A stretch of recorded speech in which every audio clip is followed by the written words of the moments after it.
Sir, आपके द्वारा press वार्ता में बताया गया कि भाजपा, कांग्रेस और भी सपा, बसपा, इन दलों को लेकर आपके भीतर क्या टीस है, क्या और क्यों आप उखाड़ने की इन्हें बात कर रहे हैं? देखिए, कांग्रेस पहली पार्टी थी, उसने स्वतंत्रता के बाद किसी भारतीय को गवर्नर जनरल ऑफ इंडिया या प्रेसिडेंट बनाने की बजाय माउंटबेटन को जो है ना गवर्नर जनरल ऑफ इंडिया बनाया।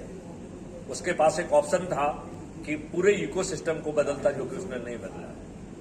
भाजपा को मौका मिला, उसने भी कुछ नहीं किया। आपने एक सिस्टम लेके आए कि साहब जो है लोकपाल एक्ट के तहत भ्रष्टाचार मुक्त हो जाएगा। भ्रष्टाचार तो छोड़िए, दूर हो की बात है, उन्होंने फ्रीबी की और बड़े डंके बना दिए हैं। लिहाजा चाहे बसपा हो, चाहे सपा हो, चाहे आप हो, चाहे कांग्रेस हो या भाजपा हो, सभी जो है अपनी अपनी पार्टियों के पार्टी भिप से बंधे हुए बंधुआ मजदूर हैं। ये बंधुआ मजदूर आपका भला नहीं कर सकते हैं।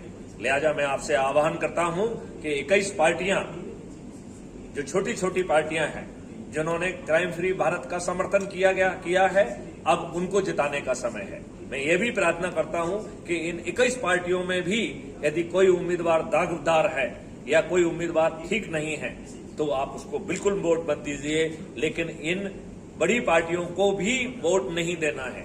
आपका एक वोट भी इन्हें नहीं मिलना चाहिए। बुधनी से माननीय शिवराज सिंह चौहान को भी हारना चाहिए और छिंदवाड़ा से माननीय कमलनाथ जी को भी हारना चाहिए। यही मेरा आम जनता से संदेश है। ठीक।